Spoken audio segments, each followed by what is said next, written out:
I have searched many years on end. There was none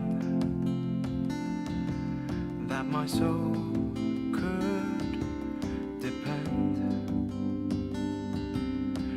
My soul cries out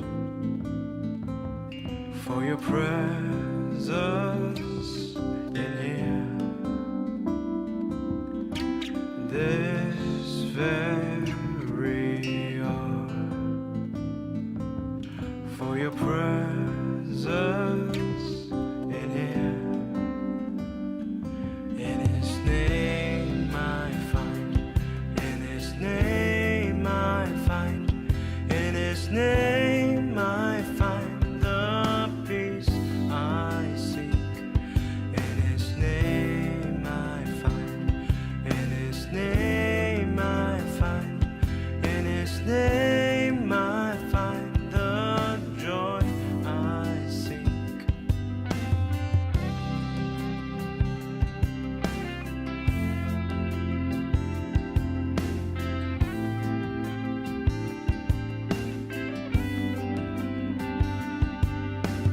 I have searched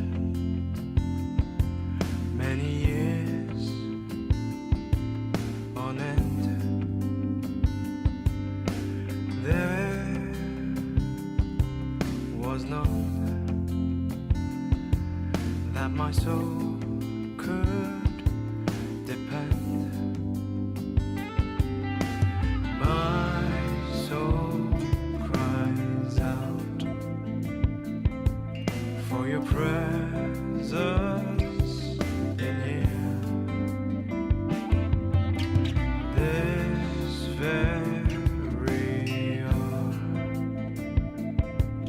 for your presence in here. In His name I find, in His name I find, in His name I find the peace I seek.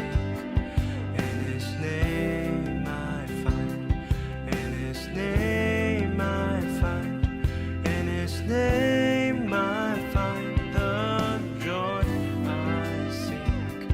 In your presence I am free from the chain that has bound me. In your presence I am calm, waiting for the kingdom come. In your presence I am free from the chain that has bound me. In your presence I am calm, waiting for the kingdom come. In His name I find, in His name I find, in His name I find the peace I seek. In His name I find, in His name I find, in His name I find the joy I seek.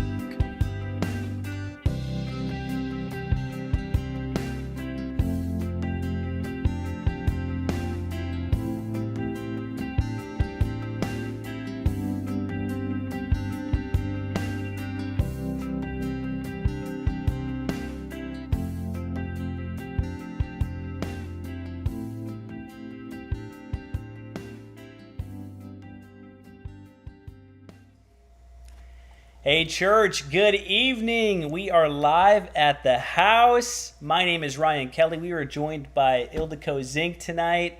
Hi guys. One of my great friends. You probably saw her husband Nolan Zink last week on for an interview, and they have a beautiful little daughter named Remy. Yes. And you guys took her on a hike yesterday? Oh my gosh, she loved it. She was laughing the entire time. It was so great. We saw her pictures. It was phenomenal. She's so cute. She's my You sunshine baby. You guys are awesome. Church, welcome. We are continuing our United in Hope series, which is social distancing, not spiritual distancing. How about church yesterday? That was incredible. That was amazing. So good. It was so good to worship together. And for those of you that did Yes, tune it is. in, thank you so much. If you can right now, from right where you're at, can you please just take out your phones or right from your phone or your computer, just go ahead and like and share this live broadcast. We are reaching so many people, not only within our church, but around the world. And we've heard some incredible testimonies. So thank you. Continue to share. Continue to partner with us in our broadcast and getting this message out. We are going to continue to be united in hope. What a day to be united in hope. Yeah. United in love. We know church isn't the same right now. It will be. We know that it's coming. And just continue to stick it out with us, guys. Let's stand together right now in this time.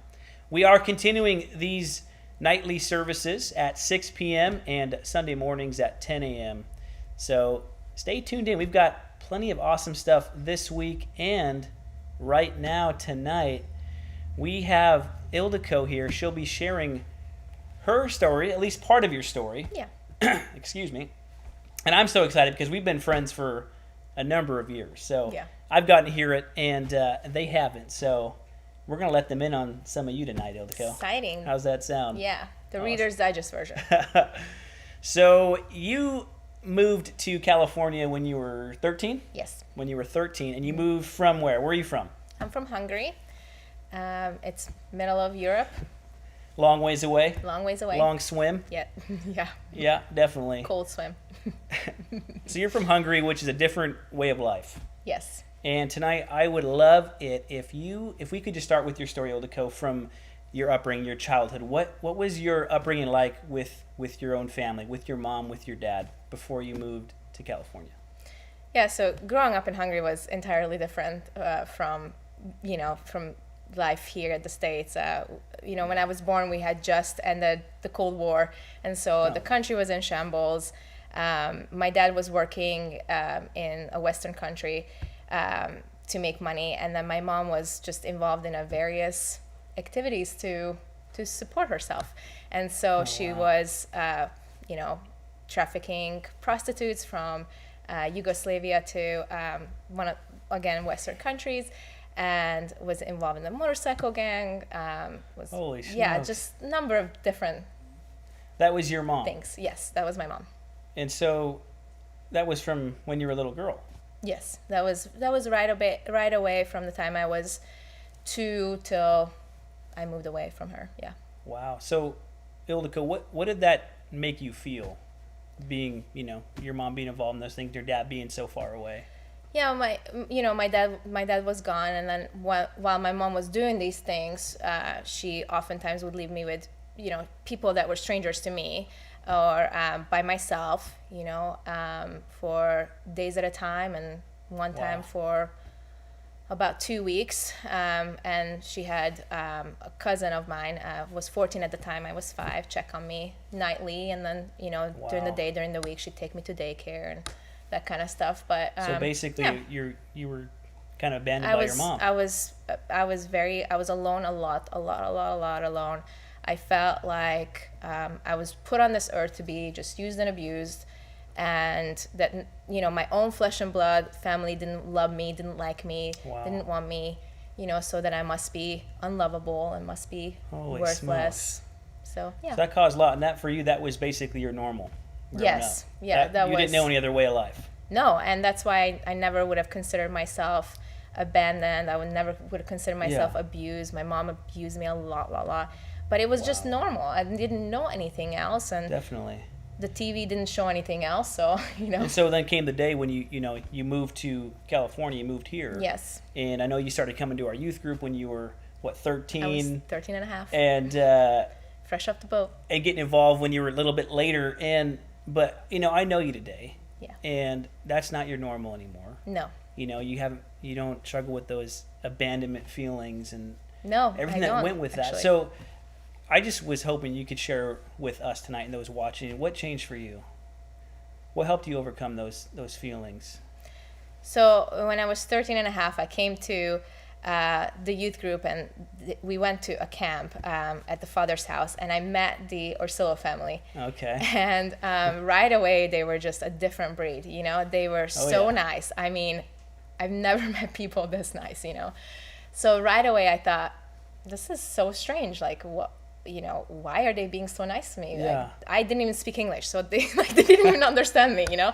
So, you know, and they just, you know, some time has passed, and I just kept coming back because I was addicted to their love, you know? I felt love for the first time. For the first time. That was the first time you felt love. Where it was it wasn't in exchange for something, you know? Wow. And so, so what did that do in you, feeling and experiencing their love for the first time?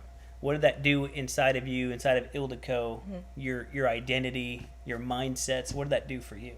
So because I didn't understand, you know, why would they do that? You know, they said that it's because of Jesus, because they love Jesus and he loves them. I mean, it was elementary simple, but it was revolutionary for me. Yeah. And because of that, then they're compelled to do that. And so it began to melt away some of that identity, you know, and over the years it actually completely melted away because they modeled the love of Jesus to me through flesh and blood human beings, whereas in the past, flesh and blood human beings have hurt me, abused me, neglected me, abandoned me. Now these humans are actually loving me practically. And so that changed everything. That was monumental for you. That shifted so much in your life. Yes. And I know that affected your relationship with Jesus and being able to come into relationship with him. Absolutely. So it took seeing those people love you, the Orsillos pouring into you, speaking life into you. Absolutely. That you could develop life with him. Absolutely. That's so good, Ildiko. Yeah. So for those watching right now, I want you to tell us, who are you today? Today, I am a completely different, brand new human being. I am a mother, I'm a friend, I'm a wife. I have been forgiven, and I have forgiven those who have hurt me, like honestly, truly forgiven. And I'm a pastor, and I am someone who stays because people have stayed for me. So I stay for people, you know, and show them that they're worthy and that they're not those things that the past have, or people in their past have shown them. You know, they are who God has made them to be. And so that's who I am. You are one of a kind, Ildiko. Thank you. We are so blessed to have you in our life and to have you as a pastor at the Father's house. And just for anybody that's out there right now that might be struggling with those feelings of being abandoned, you know, that can relate to, you know, part of your story, what would you encourage them? What would you tell them to help them get over that, to get healing in their own life? Well, if you're like me and have experienced just being orphaned, whether through emotional abandonment or physical abandonment, I can tell you that let go of those identities and those beliefs that have came because of the pain. And allow Jesus and allow the people that Jesus have sent into your life to show you that you are worthy to be a daughter. Because being a daughter, I can honestly say, it is the best thing ever. All of those things that I said who I am have come out of just me realizing that I am a daughter of the King. Wow. I am a daughter of Jesus, and I am a daughter of this house. That's so good. Ildiko, I just want to applaud you because you're amazing. You. What a story. We just love you so much. Thank you for sharing tonight. Really I hope you guys were listening and paid attention. What a story Ildiko has, and there's so much more to it. And there's also so much more to come tonight. We're going to go into some video announcements, and after that, we have the man, myth, and legend himself, Steve Orsillo, speaking tonight. So stay tuned and watch these announcements. That'll be really good. Hey guys, Sarah here. I have a really important question for us today. How do we walk with Jesus? So Jesus says something really encouraging. He says, "Come to me, all of you who are weary and burdened, and I will give you rest. Take my yoke upon you and learn from me, for I am gentle and humble in heart, and you will find rest for your souls." So the image that Jesus is using is that of two animals that are yoked together in order to plow a field. So they are wearing something over their necks that means that they have to walk in step with each other. One of them turns left, the other one has to turn left with them. So Jesus is saying that this peace and rest that he's offering, it comes from our surrender to him. It comes from when we're in a situation where we follow his instructions exactly. He turns left, we turn left. Something else that Jesus says is that those of you who cannot give up everything they have cannot be his disciples. And that makes sense, because in order to take on that yoke and be joined to Jesus like that, we have to be able to leave everything behind. So my challenge to us today is to give up control. Let's give up control, let's surrender, and let's walk with Jesus.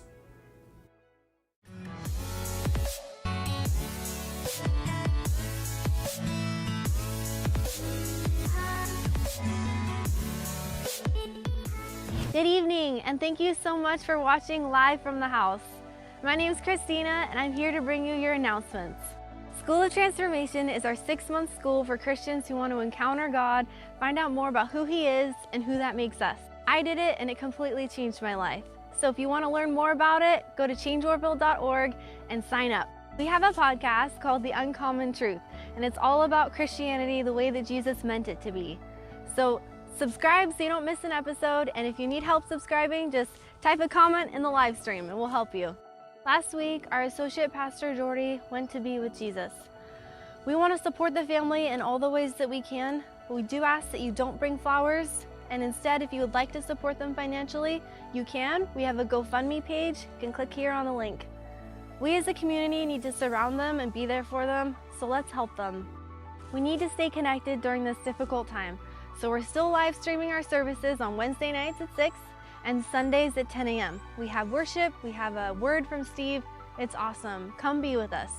That's all the announcements I have for you. So we just ask that you like, comment, and share, and follow our Instagram. Have a great night.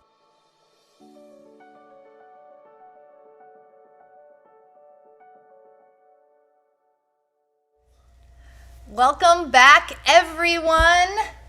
We're back. I'm Danielle Devine. This is my dad, Steve Orsillo, and we are so excited to be with you tonight. How amazing was Ildiko? She is amazing. Can you even believe, how crazy her story is? No, and it really makes Jesus famous and tells a good story about Jesus in your life and what he can do. Yeah, because I remember her. Because I was... Yes, I do. I was 15 when she got here, and when she said she didn't speak a lick of English, she did not speak a lick of English. Didn't speak much. I remember going to that youth camp, and we had to interpret for her. We just met her, and we had to interpret for her for the whole camp, and we didn't even know what she was saying. It was I wasn't at that camp, so I didn't know that, but I can remember from the moment I met her, I thought she was one of the brightest lights I'd ever seen.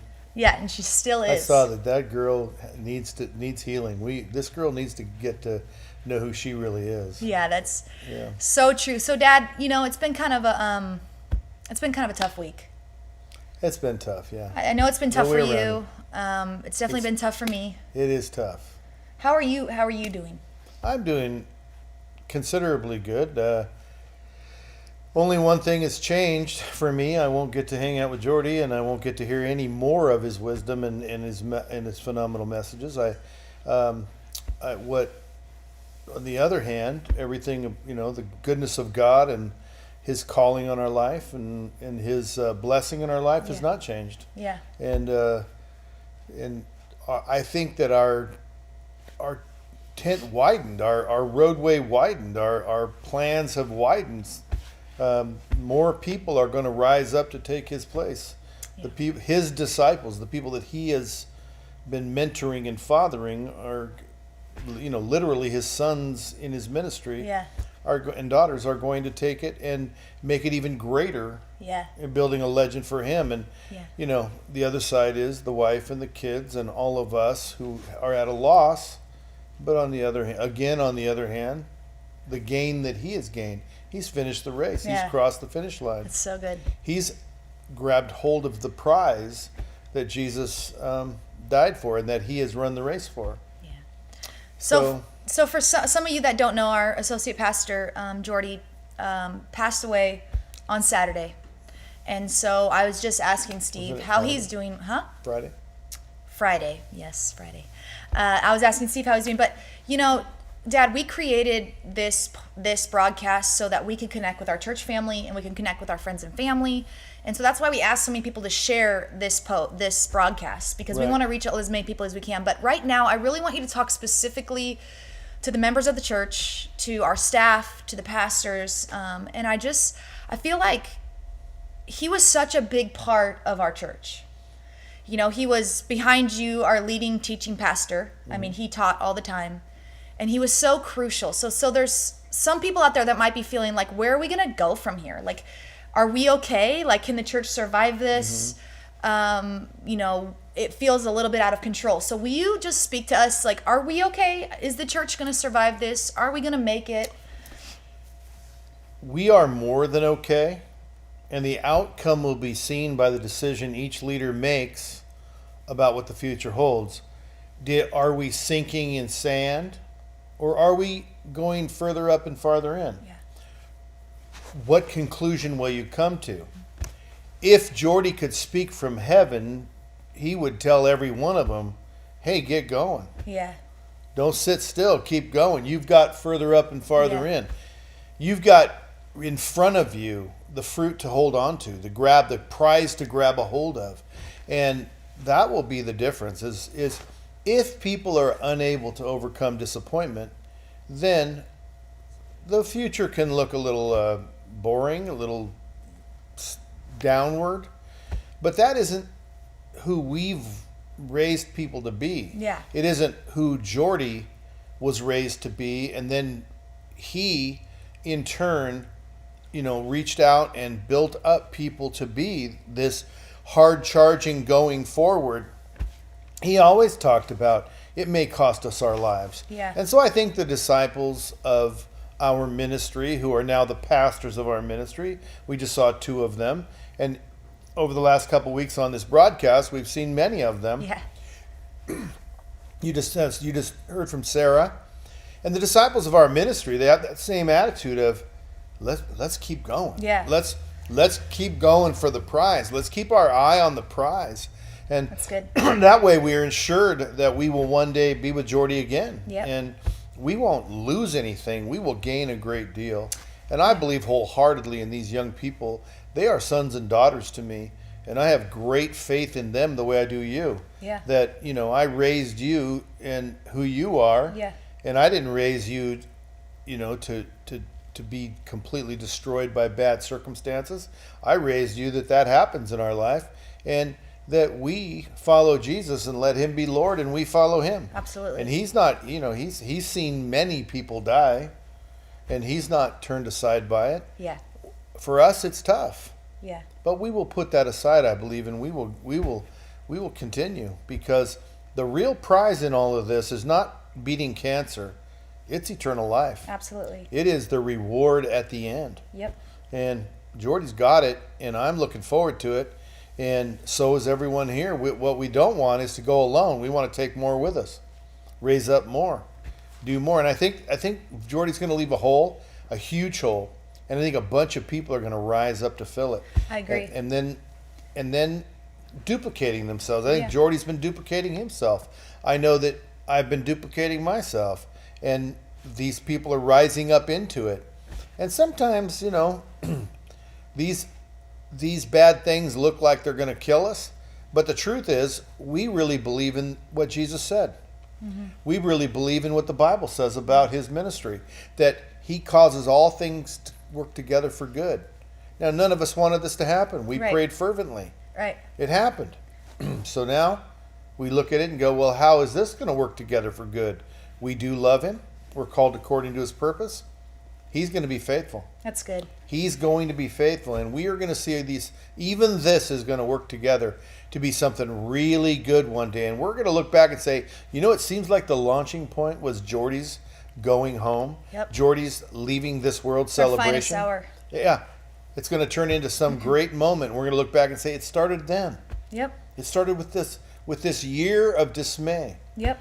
And it turned into our greatest joy. There was joy in the morning. And what you said, it ties in so much to what we're talking about tonight. Right. Because you mentioned you and I, because you're my dad. Yep. And you didn't raise me to, when you pass away or when you're not here anymore, to just Curl fall up and apart. down, Yeah, you give raised up. me to carry the mantle. That's what Oh, yeah. sonship is. And such a big part of our ministry here is discipleship. And we teach discipleship as sonship.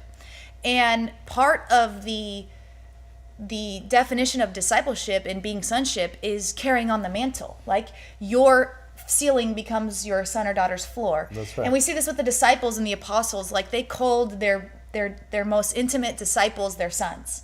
Yeah. And if they would have, if their sons like Timothy and Silas and Titus, and there's just so many. Onesimus.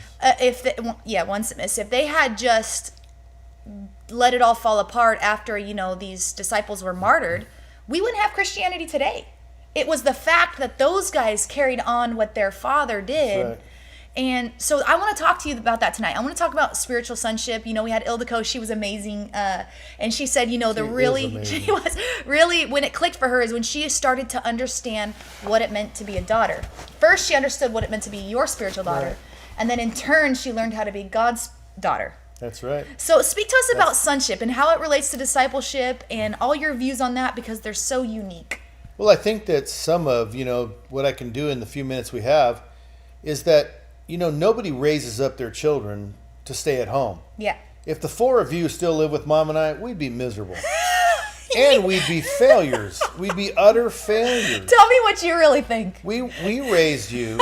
Everybody asked me at your weddings. I had the privilege of performing my children's weddings. And people would say, "Is this sad for you?" And I say, "Sad? Are you kidding me? This is what I raised them for. You could have Their looked whole life I dreamed for You them. could have looked a little sad though. No, but your whole life I dreamed of your wedding, of who you would marry, who they would be, who Yeah, you it's would good. become, the children you would bear out of that love and marriage that you entered into. So good, We Dan. raised them to succeed and become what we were and be better than we were. And so here in the ministry at the Father's house, we have non-biological Yeah. sons and daughters.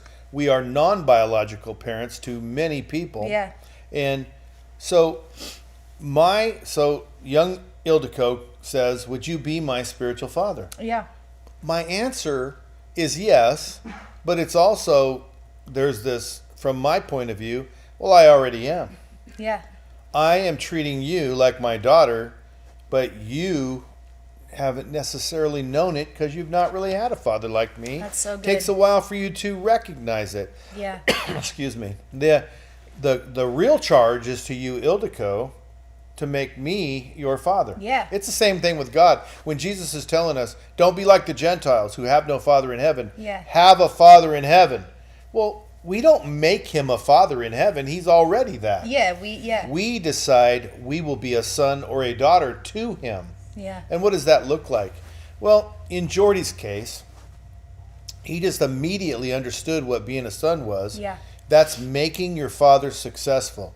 You take care of his land. You take care of his possessions. Mm-hmm. They will be your inheritance. Yeah. And he knew that was his inheritance. Mm-hmm. And Jordy's goal on earth was to make me famous, Yep. but make Jesus famous through me, to make me successful, to promote me, to honor me, my goal on earth was to be a father to him, to pass on my knowledge Yeah. to him, to provide an inheritance for him, to love him, discipline him, correct him when needed, It's good. promote him, say, "Hey, have you seen my son?" Yeah. And you should be listening to Jordy Mumby. Whoa, have you seen the man he's become? So a father's place is to be a father, to provide, to plan for, to build an inheritance for, good. to teach them the way they should go, to discipline, correct, lead, but most of all, not disappoint, Yeah. not frustrate, to be a man that if your son looks really close, if he sneaks in and gets to look in your closet, he doesn't find anything that he'd be ashamed of. He doesn't say, "Oh crap, he's not who he said he was." Instead, if he does sneak in there, he says, "Oh wow, he's exactly who he said he was," which is an inspiration to your son to want to be like you. Now, I want to be a man that doesn't have secrets. I want to be a man that won't be embarrassed. Yeah. You open his safe, you find out the combo. There's nothing hidden in there that would embarrass you. It's good. And so I believe the only hope for the Christian church is if the leaders begin to be less CEOs, less anointed men of God, and more fathers. So good. Fathers who follow Jesus and pass on an inheritance to their daughters and their sons. Now, a big part of this is my biological children have to share me with the Ryans and the Ildikos and the Sarahs and the Yoses and the Lukes and all the people that follow, the Geordies, and the many people that have been on this telecast. They have to be willing to share us, because it's a lot of people to mother and father. Yep. When I take them all out to dinner, I expect to pay. Now, as children, they start wanting to be adults and they want to pay for their own. And that's okay too. But I intend to be available to them when they need me. I intend to make my possessions available to That's them, good. to create an inheritance for them, not necessarily financially, not leaving them the farm, but leaving them the righteousness, leaving them the integrity, leaving them the honor, That's right. the way to live in love with Jesus. Right. And to do that, they have to be able to see inside the door. They have to be able to come inside the door at night. They have to be inside the life to see that you're exactly who you said you were. That's that good. in private, behind closed doors, you're who you said you were from the pulpit, who you said you were in the Bible study, who you told them you were on the job site, Yeah. who you said you're supposed to be, you were making some level of effort to become, and that's That's right. fathering. Now, sonship is you bring honor to your father. That's right. You serve his possessions. You serve his integrity, his teachings. You prove his way correct, because it's your inheritance. It's what you will live. And when people will commit to both being spiritual fathers and mothers and being spiritual sons and daughters, when we do this correctly, it is something magical. It is Yeah, beyond it's good. imagination. Yeah. And truthfully, the brothers and sisters for my own biological children, they have more people in their life than they can count, that they literally trust, that they can count on. Yeah. They really do. They have people who they can count on, because her mother and I did it with integrity. We said, you can trust us. Yeah. And we're not abandoning you. We're staying the course with you. That's and right. when you screw up, we're staying with you. We're going to teach you the way that is right. We're going to tell you what the consequences of wrong are. Discipline you. But we're also going to tell you the blessings of what's right, and we're going to show it to you in our own life. We're going to go through disappointment. We're going to go through catastrophe. We've had plenty of catastrophe. And the one thing they've seen is, yes, just like everybody else, catastrophe hurts. But our faith wasn't affected in any other way, but we became more faithful. We believed more. We proclaimed our love and our faith more. And we're responsible to do that as parents. We need to show our children what it's like to face adversity with great faith. That's good. Jordy definitely went all the way to his last breath, showing the world That's good. faith. Yeah. And such an incredible example of a father. I mean, you just spoke right to everyone when you were talking about what a father should look like. And I just have to say that really, though, the responsibility of being a son or daughter lies on the son or daughter. And my generation, me included, I have not done very well with you, haven't done very well in general. I've been slow to the party, but I'm working on it. But really, God places such a responsibility on the son or daughter to honor their father and mother. He put it in the 10 Commandments, for heaven's sake. And it says so that it will go well with you in the land. And I think that a lot of us it's not going well with us in the land because we maybe we're orphaned as children. We are orphaned with God, and we don't know how to serve, and we don't know how to honor. And A lot of it's having a wrong viewpoint of what a son is. I'm a son of God. Yeah. But you don't behave as a son of God. No, you just say it. You just say it. Yeah. And you don't really know what a son is. No. You got to have really, who should teach you how to be a son is a father. yeah.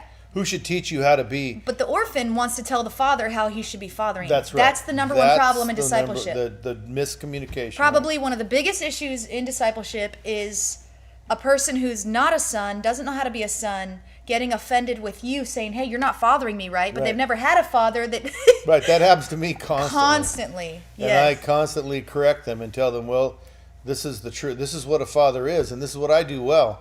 The one thing on earth I've ever done well is I was a good dad and a good father.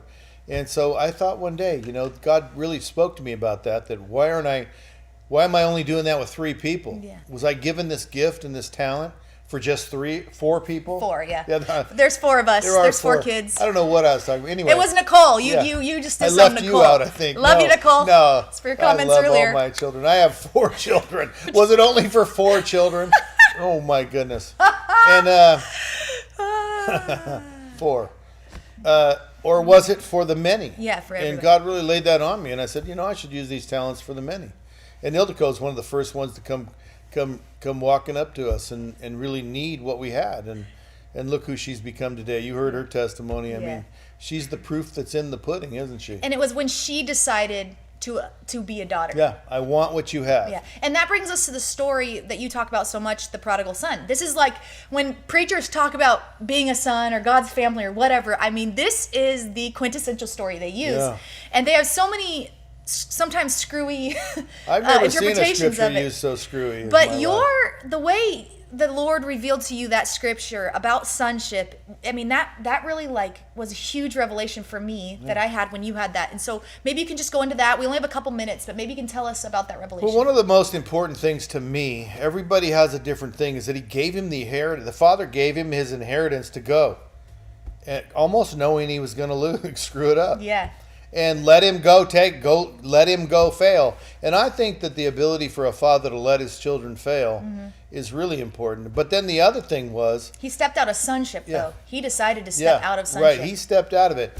But his father didn't chase him either. Nope. And when he screwed up, and when he ended up clear into the hog pens, really hungry, almost starving, his father didn't go get him. Nope. He just waited for him, watched the horizon, hoping that what he had taught him up until the day he left would one day kick in.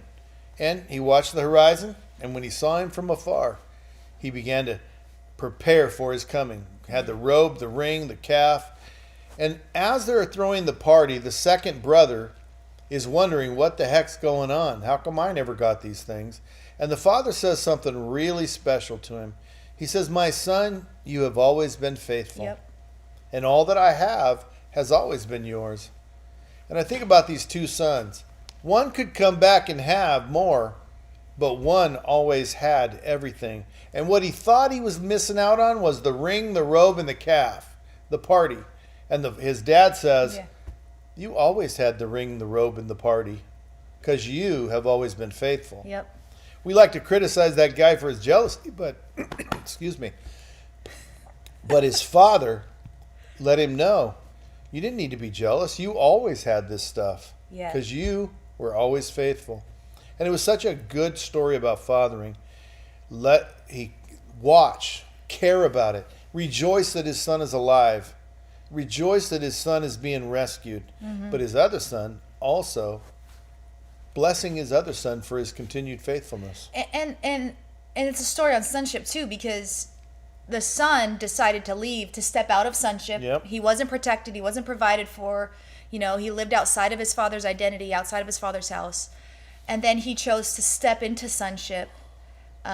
He wanted to just step into servant. Well, he didn't understand No. his dad at all because he thought his dad would at least treat him like better than Yeah. a servant, Yeah. right? My dad's Yeah. a great master. He's a Yeah. great CEO. He'll treat his pig feeder, or father didn't have pigs, but his He's a Jew. His Yeah. farm, he'd treat his farm hand better than this guy treats his farm hand. So I can go there and be treated better. That's the other thing too, Yeah. is that son was in the pig pen, so he's actually outside of Judaism. He's too. outside his religion. I never and- realized yeah. that. But when he comes home, he underestimated his father, who was watching the horizon for him and invited him back home to be a son again. Yeah.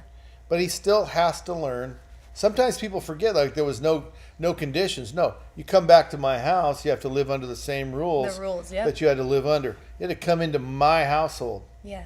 And you have to work my land, my livestock, my world, Yep. my household. Yep. And that's, to me, such a great definition of sonship. And this is so important for Christians. Like, it's so vital for Christians to understand that sonship's so necessary, because it's not just necessary that I follow the apostles in my life as sons, but Jesus is very clear. The apostles are very clear. You have to be children of God. You have to allow God to be your father and your mother. Yeah. And if you can't get that, you are missing discipleship. If you're walking outside of sonship, you're like the prodigal that has left. And you have to come in alignment with your father's house. You have to come in alignment with who God says you are. You have to come in alignment with your father and allow him to lead you, allow him to tell you what to do, and allow him to discipline you. Yeah. I remember this story. I really feel led to talk about it. It's one of the stories in my childhood that impacted me the most. And it's one of the most safe stories of being a child that I can remember. And it was, I think I was maybe 8 or 9. I don't remember. And I was sassing off to Mom pretty bad. And she sent me to my room to wait for you. And that was so scary, because you're a intimidating person, especially when you're mad. And you never allowed us to be disrespectful. That was just a no-no. And I just remember you coming in the door, hearing your heavy footfalls, hearing you and Mom talk, and I just knew what was coming. And you come into my room, and you asked me what I did wrong. And I told you, and you said, "You're an Orsillo, and you will never act like that. I love you too much to let you get away with this, because your name means something." And you disciplined me, and I cried my eyes out. And I was like mad and sad at the same time. And I'll never forget, Dad, your tears on my cheek. And it was one of the most transformative moments of my life. I talked about it in my book a little bit, so if you read it, you probably review. But because in that moment, I realized my actions and my decisions were causing you pain. And I pulled back and I said, "Dad, why are you crying?" And you said, "Because it hurts me to discipline you." And that is the perfect discipline of the Father. And so many people have been disciplined wrong. Yeah. And that one sticks out to me so much. And that's what it means to be a disciple of Jesus Christ, to allow him to father you. Yes, he's going to discipline you. Yes, there's going to be hard times. But it's to shape us into incredible human beings, because I'm a child of God, and that means something. Just like I'm an Orsillo, and that means something. So it's just vital for people to understand sonship. That is like foundational Christianity. Yeah. That we are co-heirs with Christ. He's our bigger brother, kind of, you know? He's the one that's always been faithful. Yep. So anyways, tomorrow I'm going to be on tomorrow for giving another sermon, because some people had liked that. They wanted that back. So I'm going to be talking actually about the orphan spirit. So today we talked all about how to be a son and what that looks like and why it's so important. And then tomorrow we're going to talk about what does it mean to look like maybe you have orphan tendencies, maybe you're having a hard time following or being a son or daughter and you just don't know why. We're going to outlay that whole thing. And it's been so nice having you on today. Hey. We need to hear from you. I love being here. Yeah. Anything else you want to tell everybody? Hey, we love you at the Father's house, and I really miss gathering here at the church. We still have a bit of a road to go, and so stay the course. Continue to pray. Believe in God for your protection from this virus. Trust in Him, and stay in touch with us. Yeah. There's plenty of ways to stay in touch. We here around the church are mourning heavily our brother's loss. Don't suffer in silence. Write us, ask us, talk to us. Lots of pastors here, lots of people who will help you through your pain. And try really hard not to let fear grip you in this coronavirus. You can trust Jesus. Let's just trust Jesus. Let's just trust that He has us, that He's going to see us through. That's right. And we have a kingdom that we live in. And we have a king. And the king is here. Let's trust in Him. So tune in tomorrow night, 6 o'clock. Wednesday night, we'll be back for church with my dad preaching. And we just love you guys. If you have any questions, please call us. If you need anything, call our front office, 534-4140. And the number will also be in the comments. We love you guys, and we will see you tomorrow. Amen. life.